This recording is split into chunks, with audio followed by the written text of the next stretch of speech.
নীলফামারীতে আমি নিজে এসে আমি খুব গর্বিত অনুভব করছি। নীলফামারীর সন্তান ইতিমধ্যে বাংলাদেশের মানুষের মন জয় করে নিয়েছে। নীলফামারীর সন্তান, আপনাদের এই সন্তান, রাজশাহী বিশ্ববিদ্যালয় কেন্দ্রীয় ছাত্র সংসদের ভিপি মুস্তাকুর রহমান জাহিদ, আপনাদের এই সন্তান।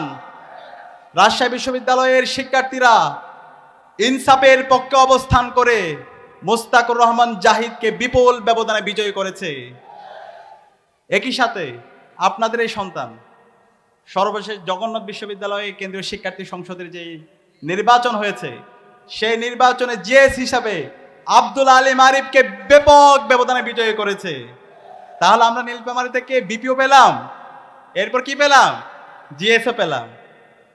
রাজশাহী বিশ্ববিদ্যালয় কেন্দ্রীয় শিক্ষার্থী সংসদের এজিএস সাব্বির ভাই, সালমান সাব্বির ভাই, তিনিও আপনাদের নীলফামারীর সন্তান। আপনারা কি জানেন? তাকেও শিক্ষার্থীরা ব্যাপক ব্যবধানে বিজয় করেছে। তাহলে আমরা নীলফামারী থেকে বিপি, জিএস, এজিএস সহ বিভিন্ন হল সংসদ এবং কেন্দ্রীয় সংসদে অসংখ্য শিক্ষার্থী থেকে আমরা পেয়েছি। তা আমরা কি বুঝতে পারি যুবকদের আকাঙ্ক্ষা? যুবকরা ইতিমধ্যে ইনসাফের পক্ষে অবস্থান নিয়েছে।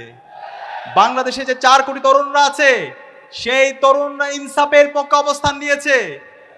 আগামী 12 ফেব্রুয়ারি যে নির্বাচন হবে, সেই নির্বাচনে বাংলাদেশের মুক্তিকামী ছাত্র জনতা, ইনসাফের প্রতিনিধি, ঐক্যবদ্ধ বাংলাদেশের প্রতিনিধি, 11 দলীয় জোটের প্রতিনিধি, দাড়িপাল্লার কান্ডারিদেরকে ব্যাপক ব্যবধানে বিজয় করে ডাক্তার শফিকুর রহমানের নেতৃত্বে আগামীর ইনসাফের বাংলাদেশ বিনির্মাণ করবে ইনশাআল্লাহ।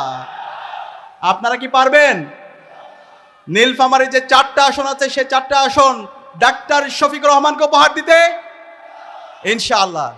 ডাক্তার শফিকুর রহমানের কথা আমি কেন বলছি? আমরা আমাদের এই সমাজে অনেক নেতা দেখতে পাই। 2 ধরনের নেতা দেখতে পাই।